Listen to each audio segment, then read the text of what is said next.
Vamos a empezar. Esta presentación no se las he subido, pero se las subo para que luego ya la tengan ahí disponible. Entonces, bueno, vamos a hablar de que los problemas que podemos tener a lo largo de la gestación son muchos. En un inicio, pues sería el desarrollo embrionario y entonces justamente podríamos tener reabsorciones embrionarias. Entonces, vamos empezando por definir qué se considera periodo embrionario. Entonces, básicamente son tres criterios los que vamos a considerar. Uno es que la organogénesis se haya completado, es decir, durante el periodo embrionario, básicamente lo que está pasando en el bichito es que se está formando, ¿verdad? Cuando deja de ser embrión, ya tiene todos sus órganos listos, no maduros, pero ya formados. Entonces, a eso se refiere organogénesis completa. Por otro lado, otro de los cambios importantes es que el cartílago se va a osificar. El feto ya tiene huesos, el embrión no tiene huesos. Esa es una de las razones por las cuales es más difícil de diagnosticar una reabsorción embrionaria, porque en muchas ocasiones no vemos el embrión. Lo único que veríamos es una repetición de calores eventualmente, ¿verdad? En animales que son monotocos, como las yeguas, como las vacas, y en animales que tienen más crías, lo que podríamos observar es una disminución del tamaño de las camadas. Por eso, por ejemplo, en el caso de las cerdas, uno de los parámetros reproductivos muy importantes es el número de lechones nacidos vivos, ¿verdad? Porque entonces nosotros podemos tener un promedio y podemos darnos cuenta cuando hay una disminución en ese tamaño de las camadas que muchas veces tiene que ver con que hay pérdidas embrionarias. Es muy curioso porque en el caso de las hembras que tienen más de una cría se pueden dar varias cosas al mismo tiempo. Se puede dar aborto, se puede dar animales mortinatos, se puede dar animales que nacen vivos, se puede dar reabsorción embrionaria en una misma gestación. Y luego la tercera de las características sería la funcionalidad de la placenta. Si se acuerdan, platicábamos de que los primeros días pues no hay una placenta. Por eso necesitamos un tipo de nutrición diferente del embrión que básicamente es a partir del histiótrofo. Entonces esa placenta, aunque la anidación, vimos el inicio de la placentación, empieza alrededor de las 3 semanas, cuando mucho, hablando por ejemplo de los bovinos, realmente que la placenta esté completita, ya bien formada y que funcione del todo a todo, pues tarda. Entonces, esas tres cosas es lo que nos va a permitir decir, ¿tenemos un embrión o tenemos un feto? Entonces, así en términos muy generales, podríamos hablar pues que el periodo embrionario ocurre dentro del primer tercio de la gestación, pero si nos lo queremos aprender, pues vemos que aproximadamente son 32 días en ovinos y caprinos, más o menos también lo mismo en los porcinos. En los perros prácticamente la mitad de la gestación. En los gatos otro tanto.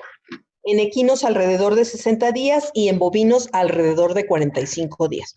Entonces, en términos generales, por ejemplo, en el caso de los bovinos, que es justamente cuando muy temprano se hace el diagnóstico de gestación, pues básicamente ya estaríamos palpando un feto, ¿verdad? Alrededor de los 40 días. Entonces, para poder hablar sobre los trastornos, es importante que nos acordemos cuáles son los mecanismos de defensa que tenemos presentes en el tracto genital de las hembras. Entonces, si se acuerdan, el sistema inmune, los mecanismos de defensa, los podemos dividir en los innatos y los adquiridos. Entonces, en el caso de las defensas innatas, una de las cosas importantes es que tanto la vagina, la vulva, el útero están recubiertos por células epiteliales. Y si nos acordamos, el tejido epitelial tiene una grandísima ventaja, que es la descamación. Sobre todo en el caso de las partes externas, estaríamos hablando de la vagina y de la vulva, en donde tenemos un epitelio estratificado. El hecho de que se descame permite que muchos bichos pues no puedan pegarse y no puedan iniciar una infección. Por otro lado, también sabemos que a partir de la pubertad, cuando ese epitelio, hay una modificación, ¿verdad?, del epitelio. Teníamos un epitelio que era cúbico simple y que se transforma en un epitelio plano estratificado. Pero por otro lado, también tenemos la flora, que coloniza la vagina, principalmente los lactobacilos, y que permiten que entonces el pH vaginal se vuelva ácido. Y si se acuerdan, esa es una manera de hacer presión de selección en los espermatozoides, ¿verdad? Porque el 90% de los espermatozoides, cuando la eyaculación es en la vagina, pues se van a morir, porque no van a aguantar ese pH. Esa sería también una razón por la que se necesita que haya muchos en el eyaculado. Luego también tenemos una barrera física que sabemos que es el cérvix, en algunas especies más tortuoso y más complicado de atravesar que en otras. Luego también el tono del útero y la posibilidad de que haya contracciones, sobre todo cuando tenemos el cérvix abierto, que es cuando hay presencia de estrógenos, ¿verdad? Y justamente parte del tono uterino, que va a ser un mecanismo de defensa, pues precisamente va a estar dado por los estrógenos. Entonces, el útero, todo el tracto genital, va a tener las defensas más elevadas justamente en esos momentos, alrededor del parto y alrededor del celo. Luego también el drenaje de secreciones es una de las maneras de que se defienda, y pues esto tiene que ver con la posibilidad de contraerse y con el tono. Por eso sabemos, cuando tenemos la presencia de progesterona, cuando tenemos una piometra, por ejemplo, una de las cosas que acaba agravando la situación es que justamente no hay tono uterino. El útero está flácido, está aguado, y si encima de eso tenemos el cérvix cerrado, pues se complica la situación. Luego tenemos la presencia de neutrófilos, de células inflamatorias en general, de neutrófilos, de macrófagos, otros mecanismos de defensa como el complemento y, en términos generales, las citocinas inflamatorias. Y también tenemos las defensas adquiridas, que básicamente, si se acuerdan, se dividen en inmunidad humoral, cuando estamos hablando de anticuerpos, y inmunidad celular. Ahorita ustedes están más filosos con eso que yo, ¿verdad? Porque están llevando inmunología, que es muy difícil, por cierto. Entonces, esos serían los mecanismos de defensa. Entonces, ahora tendríamos que recordar cuáles son las puertas de entrada, básicamente al útero gestante. Entonces, lo más importante va a ser lo que le llamamos, bueno, si estuviéramos pensando en humanas, hablaríamos de una vía ascendente, ¿verdad? Porque básicamente se refiere a que la entrada de los microorganismos es a través del cérvix al útero gestante, es decir, la vagina y luego el cérvix. Y serían las enfermedades que se transmiten por vía venérea, a través ya sea de la inseminación o de la monta natural. Recuerden que habíamos comentado que una de las razones de preferir la inseminación artificial, pues es el hecho del control de las enfermedades infecciosas. Sin embargo, también sabemos que el semen puede ser portador de microorganismos. Yo les comentaba en días pasados, cuando hablábamos de la evaluación del semen, que una cosa es la evaluación en cuanto al número de espermatozoides, el potencial que tienen de moverse, la presencia de anormalidades, y otra cosa es la evaluación sanitaria. Entonces, esa es una cosa aparte, que deberíamos de creer que todas las personas o las empresas que se dedican a la venta de semen lo hacen, pero no necesariamente. Entonces, es algo que debemos considerar. Luego, la excesiva contaminación de la vagina. La verdad es que de todos los ranchos que he tenido oportunidad de visitar, que son muchillos, les pongo nada más ejemplo, cuando hice mi trabajo del doctorado, fueron 50 ranchos, y les puedo decir que si en 3 lavan la vagina, bueno, no la vagina, toda la zona perianal la limpian antes de la inseminación, es mucho, ¿sí? La verdad es que somos muy cochinos. Entonces, la contaminación vaginal, tenemos ahí cerca del recto, es una cosa también importante.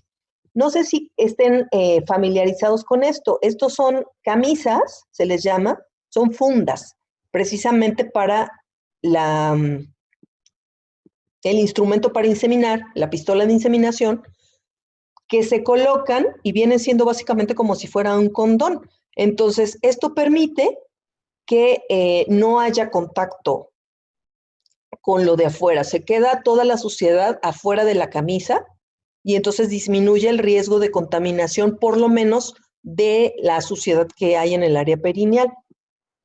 Luego, durante el posparto, Pues la retención de las membranas fetales y el medio ambiente donde paren los animales es una vía importante de contaminación.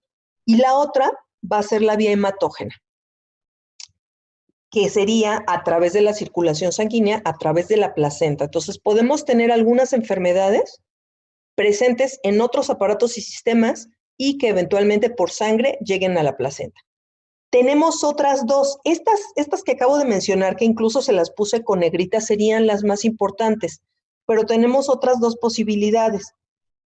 Una sería una vía descendente, y vuelvo a decirles, se llama descendente por si pensamos en los humanos, que básicamente significa que podemos tener un problema a nivel de cavidad abdominal y de allí se pase al ovario, de ahí al oviducto y del oviducto al útero, como por ejemplo en el caso de una peritonitis. Y también tenemos otra vía que es la transneural. Si se acuerdan, ¿alguien recuerda una característica muy importante de los virus herpes? Así todas las enfermedades por herpes. ¿Qué pasa si alguien se contagia de herpes genital? Se guardan en las neuronas, ¿no? De acuerdo. Sí, ¿verdad? Si se acuerdan, los herpesvirus tienen una característica que es la latencia. Y entonces eso significa que una vez que entran al organismo, dependiendo de por dónde entren, por ejemplo, vamos poniendo la rinotraqueitis infecciosa bovina. Si recuerdan, es un herpesvirus tipo 1, herpesvirus bovino tipo 1, que puede presentarse en forma de rinotraqueitis, pero también se puede presentar fecal, que sería pulvovaginitis y balanopostitis, bueno, balanitis más bien, balanitis pustular infecciosa. Entonces, cuando se presenta en forma de rinotraqueitis infecciosa, como su nombre lo indica, pues lo lógico es que ingrese por vía nasal o eventualmente por vía oral. Entonces, ¿qué le queda allí cerquita luego de que se presentan los signos clínicos y que la enfermedad se resuelve? Le queda cerca el nervio trigémino, ¿verdad?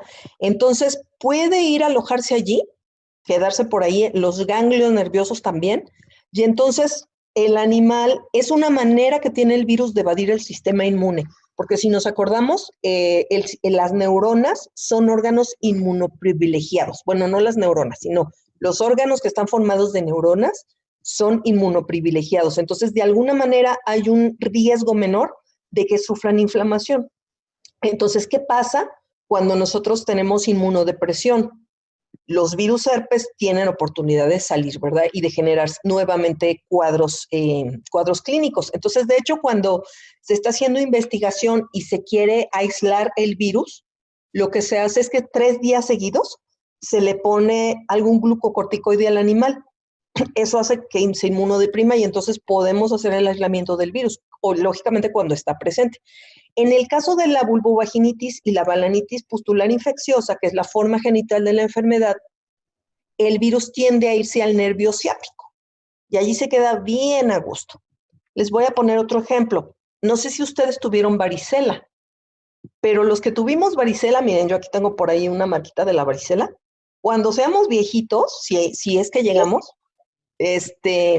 podemos presentar otra forma de la enfermedad que se llama virus, se llama herpes zóster, que es una forma neuropática de la presentación del mismo virus y en ocasiones se presenta en las piernas, las lesiones, en las piernas de los viejitos son lesiones muy dolorosas y básicamente lo que siguen es el trayecto del nervio ciático, porque justamente se guardaron allí toda la vida.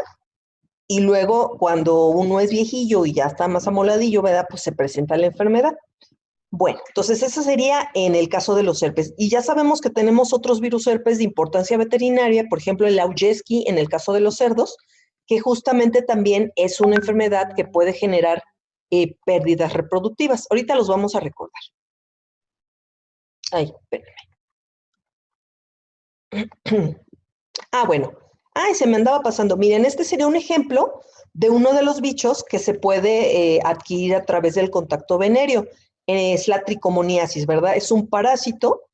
En ese caso, por eso es una de las razones de que se presente más en el ganado de carne que en el ganado lechero, que la inseminación artificial está pues más ¿cómo se dice? Se utiliza de manera más frecuente, aunque ya lo comenté, puede estar en el semen la tricomona. En los humanos también existe, ¿eh? Así es que cuídense. Nada más que es una tricomona diferente. En el caso de los humanos es tricomona fetus y en el caso de los bovinos es tricomona vaginalis, si no me equivoco. Miren, lo que tenemos allí es una fístula rectovaginal. Entonces, en ocasiones puede haber, por diferentes razones, lesiones que comuniquen el recto con la vagina. Entonces, ya se imaginarán la contaminación que puede haber. Allí tenemos también lesiones. Entonces, de acuerdo a estas vías de entrada, tenemos diferentes mecanismos, lo comenté hace rato, a través de los cuales el útero gestante se puede infectar. Entonces, estos son algunos de los ejemplos de infecciones ascendentes, que quiere decir que la vía es venérea. Entonces, podríamos encontrar todos esos bichos en el semen, entre otros. Ureaplasma, micoplasma, Streptococcus o epidémicos, son bacterias. Tricomoniasis, parásitos. Virus, como el caso del parvovirus porcino, que si se acuerdan, ocasiona una enfermedad que se le llama SMEDI. ¿Alguien recuerda qué quiere decir SMEDI? Déjense los escribo. A ver si así se acuerdan. Bueno, yo luego necesito ver, no nada más oír. Como que soy muy visual. ¿Alguien se acuerda por qué le llaman SMEDI o por qué lo describieron como SMEDI inicialmente? ¿No se acuerdan? Porque creían que era un síndrome, ¿no? Síndrome. ¿Alguien recuerda de qué era lo que se presentaba? ¿Qué es el...? Era de la... Era momificación. Ajá. Y algo así, ¿no? Sí. No me acuerdo bien. Entonces esto es momificación y luego esto es, bueno, embrionario. Y la D de death, ¿verdad? Que sería muerte embrionaria, y esto sería infertilidad. Entonces, justamente era lo que les comentaba hace rato, es una de las enfermedades en donde podemos ver que la triada epidemiológica se sigue cumpliendo, ¿no? Porque acuérdense que en la triada hablamos de una interacción entre el hospedero, el medio ambiente y el agente. Y entonces la pregunta que nos podríamos hacer es, ¿por qué unos fetos se momifican? ¿Por qué otros no se momifican, pero sí se mueren? ¿Por qué otros pueden nacer? Pues es la triada, es una cuestión individual a final de cuentas. Entonces, bueno, el virus de Pierce, que si se acuerdan es un arterivirus, también puede encontrarse en el semen, aunque vamos a ver que también puede llegar por vía hematógena. Histophilus, que es una bacteria que es bastante latosilla también y que puede generar también cuadros de tipo respiratorio o eventualmente cuadros de tipo neurológico cuando se presenta de manera sobreaguda. Solamente son algunos de los ejemplos, ¿verdad? Luego, por vía hematógena, vean todas las enfermedades que tenemos. Brucelosis es una de las que casi no se transmite por vía venérea. Es más bien por vía hematógena. De tal manera que los animales se pueden contagiar a través de la placenta o también se puede eliminar la bacteria en el calostro, ¿verdad? Entonces, una de las prácticas es que cuando tenemos animales que son positivos, ya sea brucela o a tuberculosis, pues no se utilice ese calostro, que se dé sustituto de calostro o que se dé calostro de animales que se sepa que son negativos. La salmonelosis, la leptospirosis, la campylobacteriosis, otra vez tenemos Histophilus, pestivirus, como el virus de la diarrea viral bovina, de la fiebre porcina clásica, de la enfermedad de la frontera, que también es pestivirus en los borregos. Herpesvirus, dijimos de vacas, IBR. Tenemos la traqueitis infecciosa felina. Entonces, una gatilla que estando gestante se enfermara de esto, podría abortar. El herpesvirus de la rinoneumonitis equina, que se parece mucho la patogenia a la de IBR. Si se acuerdan, también puede tener, los virus herpes también pueden tener una presentación respiratoria y también una presentación genital. También hay una enfermedad que se llama viruela, viruela genital. básicamente es algo parecido a la vulvovaginitis infecciosa en el caso de las vacas, pero este virus es otro. La enfermedad de Aujesky, pueden ser hongos los que lleguen también por vía hematógena. El virus de Pierce también puede llegar por vía hematógena. Neospora llega por vía hematógena porque aunque se adquiere por vía oral, entonces para vida de que llegue a la placenta tiene que ser a través de la sangre. Y también habría uno que otro, les decía yo, es raro, que sea la vía descendente, como las bacterias ureaplasma y clamidófila, y la transneural, que básicamente serían los virus herpes. ¿Qué otros mecanismos de aborto podría haber? Entonces sabemos que los trastornos inflamatorios, a pesar de que sean trastornos inflamatorios locales, por ejemplo la mastitis, eventualmente podría generar aborto. ¿Por qué? Porque se producen mediadores inflamatorios y dentro de esos están las prostaglandinas, ¿verdad? Y las prostaglandinas, sabemos que la prostaglandina F2 alfa pues genera luteólisis. Por otro lado, puede causar hipoxia y la producción de corticosteroides. ¿Alguien que se le ocurra algunas causas de hipoxia, por ejemplo, tóxicas? ¿Algún agente que se ingiera y que genere hipoxia y por eso haya abortos? A ver si se El les ocurre. arsénico, ¿no? Sí, esa podría ser una causa. Bueno, el arsénico, en realidad, el arsénico, déjame pensar, sí puede generar hipoxia. Podríamos hablar, por ejemplo, de nitratos. ¿Se acuerdan de la intoxicación con nitratos? Que se forma metahemoglobina, lo que era el síndrome del niño azul que habíamos platicado en clases. Y la metahemoglobina, pues bueno, la intoxicación con cianuro, esa podría ser otra causa, que sería un poco raro en animales domésticos, pero podría ocurrir. Podríamos hablar de un exceso, que la madre se someta a una temperatura muy elevada y entonces va a haber vasodilatación periférica y eso podría generar hipoxia, por ejemplo, y la producción de corticosteroides. Entonces, en la clase pasada hablábamos del estrés, ¿verdad? De las tormentas de abortos que podría haber por estrés y más aún cuando están combinadas con problemas de estrés crónico, como por ejemplo el que podría generar la subnutrición, ¿verdad? El hecho de que se produzcan glucocorticoides, porque estamos en una época de vacas flacas y los animales tienen necesidad de estar movilizando reservas, eventualmente todo eso podría ser causa de aborto. Entonces, yo creo que es una de las cosas más difíciles de diagnosticar. Por ahí, cuando hice el doctorado, me tocó trabajar con el tema de aborto en vacas lecheras y nosotros estudiamos la prevalencia de IBR, de diarrea viral bovina, de brucelosis, de neosporosis y de leptospirosis. Y dentro de toda la literatura que tuve necesidad de consultar, me encontré un trabajo muy interesante, no sé si lo tenga todavía por ahí, pero hablaba de datos epidemiológicos de Reino Unido, en donde nos podemos imaginar que seguramente los servicios de salud veterinarios pues tienen más recursos.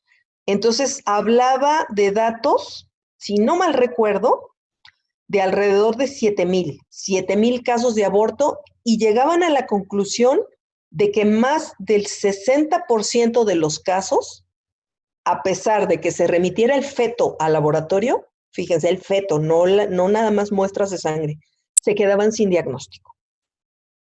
Y luego hacía una revisión de los abortos que sí se llegaba al diagnóstico etiológico y la verdad es que nos dábamos cuenta de que siempre estamos pensando en lo mismo, siempre estamos pensando diarrea viral bovina, parainfluenza 3, virus respiratorio sincitial bovino, rinotraqueitis infecciosa, brucelosis, neosporosis, leptospirosis, las de siempre. Y hay una serie de causas que generalmente no consideramos infecciosas y que están presentes. Entonces, yo sí creo que es una de las cosas más difíciles de diagnosticar. Sobre todo porque estas enfermedades que les mencionaba, que las que siempre pensamos inicialmente, la vacunación está muy extendida. Entonces, nosotros en términos generales queremos hacer diagnóstico con pruebas de ELISA que básicamente son para buscar anticuerpos. Y nosotros sabemos que la presencia de anticuerpos no nada más es resultado de la enfermedad, sino también resultado de la vacunación. Entonces se vuelve bien complejo el diagnóstico. Maestra, Mándeme. puede, por ejemplo, ya ve que en los fetos puede haber momificación, pero puede existir en el embrión.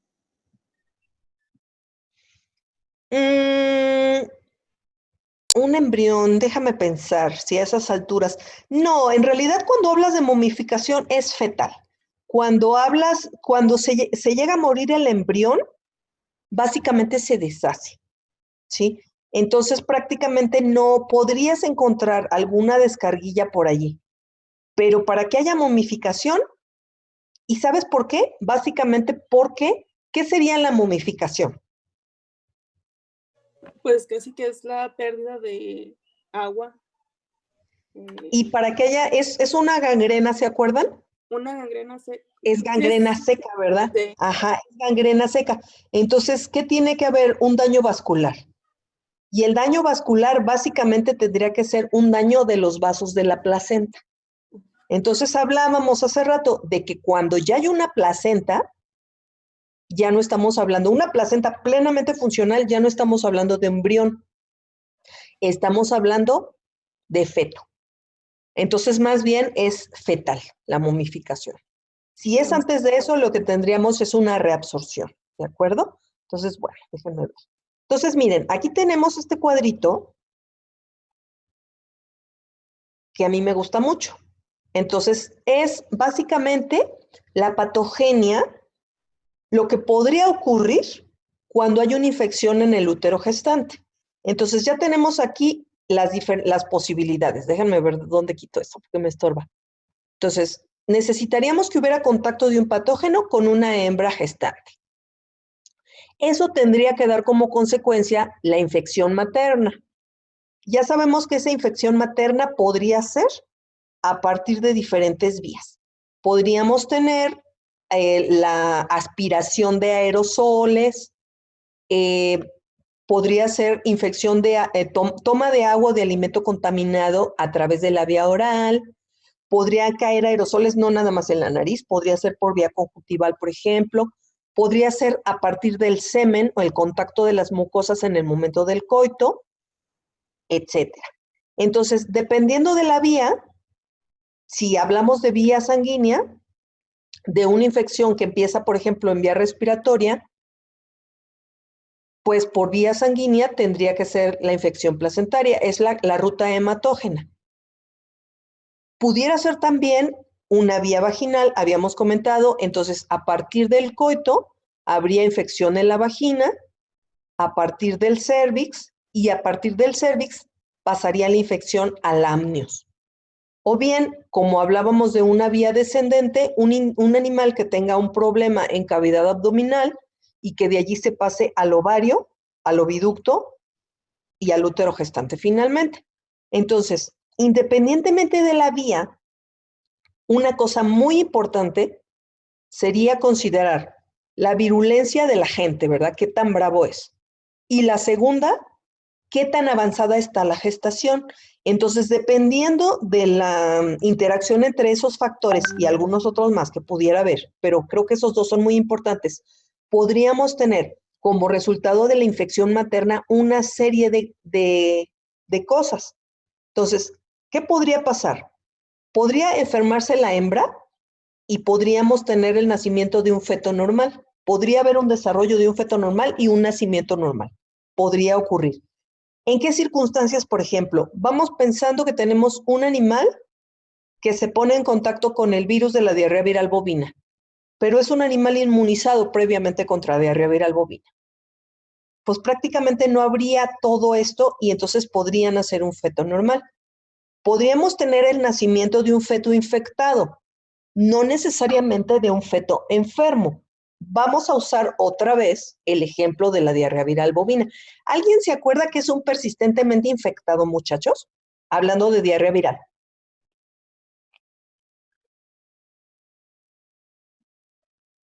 No. ¿Qué son los PEIs? ¿Nadie se acuerda? Miren, vamos recordando. La diarrea viral bovina es una enfermedad muy compleja, muy bonita. Bueno, es muy interesante.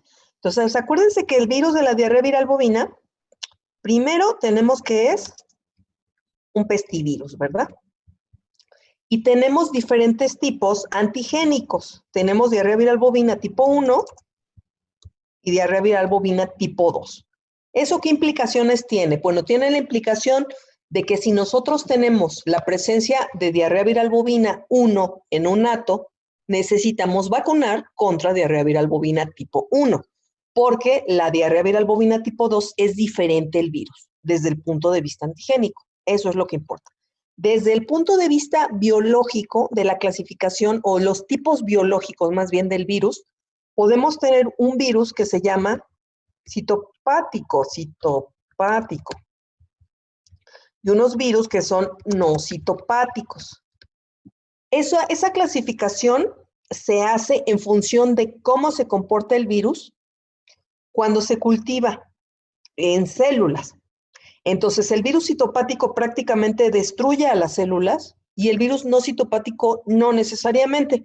Entonces, en términos de virulencia, es mucho más bravo el citopático que el no citopático, ¿sí? Entonces, resulta que si una hembra se contagia con una cepa citopática, lo que va a ocurrir es que ese embrión se va a morir. Si es un embrión, pues vamos a tener una reabsorción embrionaria. Si es un feto, pues lo que vamos a tener posiblemente es un aborto, o bien, como el virus de la diarrea viral bovina causa problemas vasculares, es un virus que causa vasculitis, también podríamos tener como consecuencia una momificación fetal. Si se friega los vasos de la placenta, acuérdense que hay una vasculitis y luego como resultado del daño vascular se genera una trombosis, una coagulación, se va a obstruir la circulación, al feto le deja de llegar sangre y se muere, ¿verdad? O eventualmente, eventualmente se momifica si hay deshidratación. ¿Qué pasa si el virus es no citopático? Entonces, el feto no se va a morir. ¿De qué depende que va a pasar? Si ese feto se contagia antes de los 120 días de gestación, déjenme buscar aquí, va a ocurrir una cosa bien interesante. A los 120 días de gestación, el sistema inmune del feto, ya se imaginarán dónde anda, está en la baba, ¿verdad? No sabe todavía ni qué onda.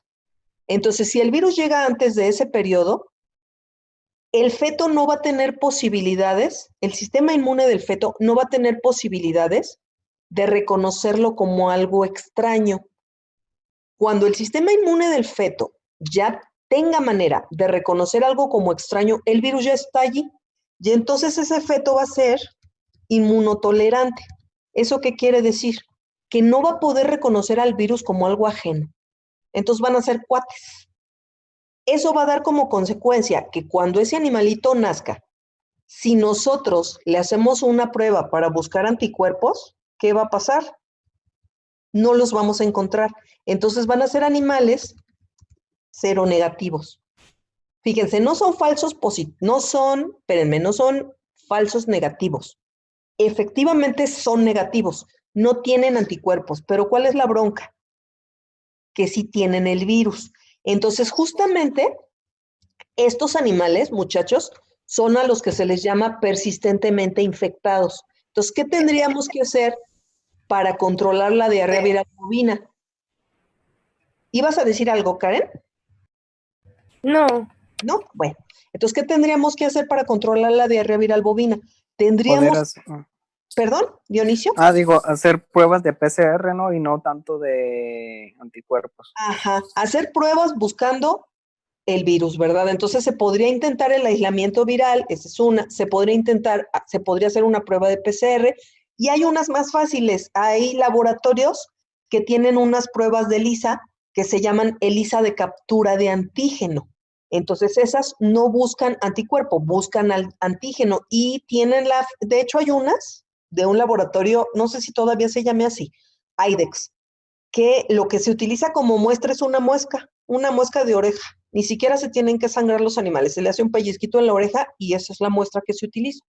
Entonces, si se fijan, ya tenemos varias opciones con la misma enfermedad. Un feto normal, si la vaca estaba vacunada, por ejemplo, o es una cepa no tan virulenta. Un feto infectado, como en este caso, cuando fue una cepa no citopática antes de los 120 días de gestación. Entonces nace un feto infectado. Si fuera una cepa citopática en una etapa muy temprana de la gestación, que dijimos que en el bovino hablaríamos de 45 días para adelante feto y antes embrión, entonces imaginemos que ponemos un embrión, hacemos una transferencia de embriones y es un embrión que ya lleva virus de diarrea viral bovina. Va a haber una reabsorción embrionaria. De hecho, uno de los pasos que se hace durante la transferencia de embriones, que ya vamos a platicar un poquito sobre eso, es lavar los embriones. ¿Se acuerdan que los sacábamos de la vaca donadora? Los identificamos, los vemos en el microscopio estereoscópico para ver si están vivos o no, si son viables o no. Y luego se les da una lavadita con tripsina. Si se acuerdan, la tripsina es una enzima, es una proteasa, ¿verdad? Entonces, obviamente es una lavadita de entrada y salida, ¿verdad? Porque si no, se digiere el embrión para quitarle, por ejemplo, virus. Entonces, bueno, ya tenemos ahí otra opción. Si esa vaca se infecta más adelante en la gestación, cuando ya es un fetillo, entonces ya podríamos tener aborto o eventualmente una momificación fetal. ¿Qué pasa si es un virus más bravo y el animalito no se muere y es en una etapa temprana donde todavía está ocurriendo la embriogénesis? Pues podríamos tener malformaciones fetales. ¿Qué hace el virus de la diarrea viral bovina? Si se acuerdan, una de las cosas que genera es exoftalmia, los ojos saltones, y bueno, eso como quiera, ¿verdad? No es tanto problema, pero también causa hipoplasia del cerebelo. El virus de la panleucopenia felina, por ejemplo, también puede generar muchas de estas cosas y podría generar malformaciones. Entonces, ¿de qué depende que el feto solamente sufra malformaciones o que el feto se muera o que nazca enfermo? Entre otras cosas, tiene que ver con la etapa de la gestación. Entonces, mientras más temprano sea, el riesgo de muerte es más grande. Mientras más tarde sea, puede irse perdiendo el riesgo de que el feto se muera, pero podríamos tener defectos congénitos como resultado. Entonces, fíjense que son muchas cosas las que intervienen en lo que podría ocurrir. No sé si hasta ahorita tengan alguna pregunta. Si quedó claro lo del virus, de lo de los persistentemente infectados con diarrea viral. ¿No tenemos preguntas? No. Bueno, muy bien. Entonces, vamos a seguir. Ay, luego me atoro. Ya decía yo que me faltaban unas cosas. Perdón, pero sí se las dije. Ahí están mis cuadritos. Tanto esfuerzo porque no se los enseñara. Bueno, entonces miren, aquí vamos a ver algunas lesiones. Por ejemplo, aquí tenemos lesiones de placentitis. Cuando tenemos el problema de los abortos es que en ocasiones cuando nos damos cuenta de que los animales abortaron, pues es porque la placenta o el feto ya están allí tirados en el suelo, ¿verdad?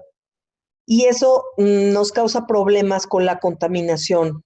¿Encontraríamos bichos? Pues sí, pero ya no tenemos la garantía de que sean los causantes del aborto. Sin embargo, las lesiones, acuérdense que las lesiones, incluso si son lesiones histopatológicas, tampoco necesariamente nos van a dar un diagnóstico etiológico, porque finalmente una placentitis no es una sola bacteria o un solo virus, un solo agente el que la puede causar. Entonces, también serían como para generar un diagnóstico morfológico que nos llevara a un diagnóstico presuntivo. Es bien difícil, salvo que tengamos manera de hacer pruebas moleculares, por ejemplo, es complicado. Entonces, aquí tenemos una placentitis. Ya sabemos que si hay placentitis, ¿qué se va a alterar? Pues el intercambio de nutrientes, ¿verdad? La eliminación de metabolitos tóxicos y también la cuestión de la respiración.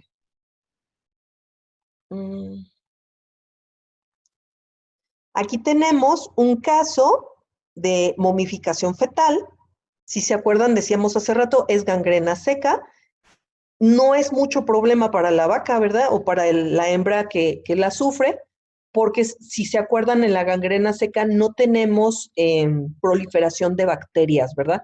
Ni de ningún otro agente, bueno, de bacterias básicamente, precisamente porque está deshidratado. Entonces sería más grave cuando tenemos un proceso, por ejemplo, de gangrena húmeda, allí sí.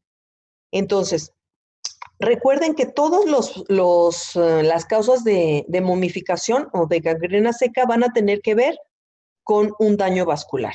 Entonces, podríamos hablar del virus, del parvovirus, del virus de Smedi, podríamos hablar del virus de la diarrea viral bovina, de la fiebre porcina clásica, los arterivirus, precisamente se llaman arterivirus porque generan arteritis. Tenemos arterivirus equino, la anemia infecciosa equina es un arterivirus, el virus de Pierce, el síndrome respiratorio y reproductivo porcino, también es un arterivirus. La bacteria Haemophilus, que ya le cambiaron el nombre a Histophilus, también causa problemas vasculares. Tenemos Histophilus omni, en el caso de los bovinos. Tenemos Histophilus, ahí se llama, pero ahorita les digo, Histophilus parasuis, en el caso de los cerdos, la enfermedad de Glasser, no sé si se acuerdan. La leptospirosis también eventualmente puede ocasionar momificación fetal. Este es un aborto por brucela y en este caso sí se hizo el diagnóstico y es básicamente una placentitis. Se habla de que la placenta se ve con un aspecto coriáceo, que se ve como si fuera cuero. Luego tenemos, en este caso, miren, estas lesiones se ven muy bonitas. Es una placentitis fibrinopurulenta. Vean cómo se ve la fibrina. Sabemos que cuando hay fibrina tenemos daño vascular y sabemos que esta bacteria es piógena, ¿verdad? Arcanobacterium piógenes. En este caso, bueno, dice feto equino en un caso de aborto bacteriano por Arcanobacterium piógenes. Microscópicamente presentaba bronconeumonía catarral y hepatitis intersticial y portal, de donde se aisló el cultivo masivo de Arcanobacterium piógenes. Entonces, en todo caso, sería más conveniente remitir al laboratorio el feto abortado que solamente sangre de la madre. Si se pudieran hacer las dos cosas sería lo ideal, porque en la sangre de la madre nosotros esperaríamos que hubiera anticuerpos, ¿verdad? Que no siempre tenemos las pruebas disponibles, ese es otro de los problemas. Este es un aborto por leptospirosis, entonces vean cómo podemos hablar de diferentes lesiones que son compatibles con leptospirosis, pero no son patognomónicas. En este caso, aborto porcino, en que se observa congestión en la placenta, acá la tenemos, recuerden que es una placenta difusa, ¿verdad? La de los porcinos y la de las yeguas. En uno de ellos, en la parte superior, se acompaña de hemorragias cardíacas y algo de líquido en cavidades. Una cosa importante que hay que recordar es que los fetos, acuérdense que los cambios post-mortem se suceden mucho más rápido que en los cadáveres de animales adultos. Entonces, el hecho de que haya, por ejemplo, líquido en las cavidades no siempre es antemortem. Muchas veces puede ser postmortem. El hecho de que haya líquido, que luego lo confundimos con edema, el hecho de que haya, tiña de color rojo, que haya inhibición con hemoglobina, luego lo podemos confundir con hemorragias. A mí me pasaba eso muy frecuentemente en un inicio, cuando empecé a entrarle a la patología, y luego empezaba yo a pensar en problemas de tipo vascular, precisamente por la presencia de líquidos y por la presencia de color rojo. Entonces yo decía, ¡ay, hemorragias, edema! Y no necesariamente, tenemos que tener cuidado con eso. Esto es una placenta de un aborto enzótico. Aquí hay clamidófila. Dice, las lesiones se corresponden con intensa placentitis, vean aquí sí se ve la hiperemia, purulento necrótica que se acompaña de vasculitis y trombosis. Mediante inmunoperoxidasa se detectó clamidófila. Si recuerdan, la inmunoperoxidasa es una prueba de inmunohistoquímica, es muy parecido a la inmunofluorescencia, ¿verdad? Que se hace, por ejemplo, para el diagnóstico de rabia, en donde se toman muestras de tejidos, allí sabemos que están los antígenos, y se ponen anticuerpos que se marcan con algo, ¿verdad? En el caso de la rabia, pues se marcan con fluoresceína. En este caso de inmunohistoquímica, muchas veces se marcan con una enzima que posteriormente genera un cambio de color. Si se acuerdan, esto básicamente es lo que se hace en las pruebas de Lisa. Es lo mismo, nada más que en las pruebas de Lisa lo hacemos en pocitos, ¿verdad? En la plaquita, y en la inmunohistoquímica se hacen los tejidos. Y otra vez, no son pruebas tan fáciles de tenerlas. Este es un caso de un aborto mixto en bovino. Miren, dice aquí, en la membrana coriolantoidea se observan vesículas de forma redondeada, color blanquecino y aspecto perlado, que son estas. Se aisló Neospora, Coxiella brunetti es otra bacteria, y Campylobacter. El hígado está aumentado de tamaño, de colorado, muy friable. Se observa importante acúmulo de líquido serohemorrágico en las cavidades. Aquí tenemos una cabeza de enfermedad de la frontera. Decíamos, en ocasiones el feto puede nacer a término casi, como en este caso, sin embargo, nacer muerto, o nacer vivo y morirse. Y eso también se considera un aborto. Decíamos que un aborto era el nacimiento de un feto no viable, aunque esté vivo. Entonces aquí, en algunas enfermedades van a ser mucho más importantes, o más bien, quise decir más frecuentes, la presencia de defectos congénitos. Aquí tenemos un problema de braquignatia, ¿verdad? Y también tenemos un problema de, pareciera un tanto de hidrocefalia. Hay enfermedades como Schmallenberg, que si se acuerdan, se escribe así, es otra enfermedad viral relativamente nueva. Creo que la empezaron a reportar algo así como en el 2014. Es enfermedad de pequeños rumiantes principalmente, pero también afecta vacas. Y en términos generales causa más bien defectos congénitos que pérdidas embrionarias, que luego los animalillos no sobreviven, ¿verdad? Por los defectos congénitos, pero bueno. Embrionarias o fetales. Ahí va de nuevo, déjenme. Borramos aquí.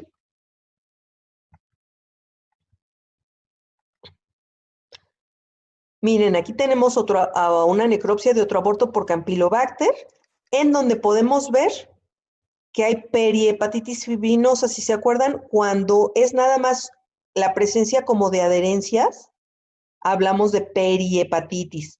Y si acuerdan, la fibrina es un indicativo de daño vascular. Si recuerdan la fibrina, su precursor es una proteína que es el fibrinógeno, que está presente en la sangre como una proteína soluble, una proteína que está disuelta en la sangre, y que cuando se activa la cascada de la coagulación, porque hay daño vascular, se vuelve insoluble, y es esto que estamos viendo aquí. Y se pueden observarse grandes focos de necrosis redondeados de distribución multifocal, así como perihepatitis fibrinosa. Ay. Este aborto bovino dice feto cubierto de fibrina. Miren, aquí se alcanza a ver. Sabemos que la fibrina es uno de los hallazgos que no podemos decir que sea post-mortem, ¿verdad? Si hay fibrina, tuvo que haber sido ante-mortem. De los órganos fetales se aisló Arcanobacterium piógenes y por inmunohistoquímica se detectó Clamidia psittaci en pulmón e hígado. Fíjense, la Clamidia psittaci, si se acuerdan, es de los psitácidos, de los animales, las aves como los loros que tienen. ¿Qué es lo que tienen en especial? ¿Es la lengua o es el pico? Porque se les llama psitácidos. No me acuerdo, por eso les pregunto. Ustedes que saben de avechuchos y esas cosas. Julio a lo mejor me saca del apuro. ¿Por qué se llaman psitácidos? Bueno, luego me cuentan. Y entonces podemos tener abortos mixtos. Y la clamidia ahora se llama clamidófila, nada más eso. Ay, perdón. Este es un aborto por arterivirus, dice feto porcino en el que se observa un hígado aumentado de tamaño con zonas rojizas y aclaradas que le dan un aspecto abigarrado. En la superficie se observa una fina capa de aspecto fibrinoso y hemorragias. Entonces, la fibrina y las hemorragias juntas nos hablan también de lesiones vasculares, ¿verdad? Y dijimos que PIRS es arterivirus, entonces causa arteritis. Maestra, ¿qué es abigarrado? Es la apariencia, no sé, fíjate, pero ahorita te digo, es como, ahorita les digo que es abigarrado. Bueno, ahorita lo buscamos en el diccionario. Es como la apariencia así como como manchadito, pero ahorita les digo qué es. Este es un feto, un anencéfalo con anasarca. Entonces, acuérdense, no siempre van a ser abortos, o bueno, esto es un aborto también, ¿verdad? Y recuerden que anasarca hablábamos de que era edema generalizado. Entonces, aquí tendríamos defectos congénitos. Allí tenemos una anquilosis, la falta de movilidad de las articulaciones. Esto es muy común en Schmallenberg, por ejemplo. Y aquí tenemos un animal que tiene hidroamnios. Entonces, el hidroamnios es un edema en la cavidad amniótica. También puede haber hidroalantoides. En el hidroamnios está más bien asociado a la presencia de defectos congénitos en los fetos. Y allí tiene mejor pronóstico que el hidroalantoides, porque el hidroalantoides está más bien asociado a problemas en la madre. Y puede pasar que se mueran las hembras, básicamente por la misma razón que se morirían con un timpanismo, que básicamente se mueren por asfixia, ¿verdad? Esto aplasta todo, inclusive los pulmones. Entonces, déjenme, ahorita les digo, ay, no se crean. Bueno, no voy a poder porque no tengo aquí mi teléfono. Pero ahorita buscamos lo de abigarrado. Y creo que ya nada más. No sé si tengan alguna pregunta en lo que salgo del... ¿Buscamos el tumbaburros? Ah, miren, abigarrado. Quiere decir que tiene muchos colores mal combinados o que está compuesto de muchos elementos muy diversos sin guardar orden o conexión entre ellos. Entonces, si alguno de ustedes no le combina su guardarropa, su outfit del día de hoy, podrían decirle de manera muy sutil, qué abigarrada es tu apariencia. No sé si tengan preguntas, muchachos. ¿No? Maestra, todo bien. Bueno, muy bien. Ándele pues. Entonces, que tengan buen fin de semana. Me avisan si tenemos siempre la clase el lunes o va a ser hasta el martes o todavía no saben. No, el lunes. El lunes. Todavía no sabemos. Es que todavía Bueno. no sabemos, no nos han avisado. Muy bien. Es que Ustedes me Pepe avisan. Chuini da clase bien, nomás hace dudas, ¿no? Aclaración de dudas. Ustedes Bueno, me echan. nosotros le avisamos, maestra. Órale, pues. Que pasen un buen fin de semana. Cuídense mucho. Igualmente. Igualmente. Hasta luego. Bye. Adiós. Ay. Adiós. Pórtense bien. Voy a intentar. No, pues que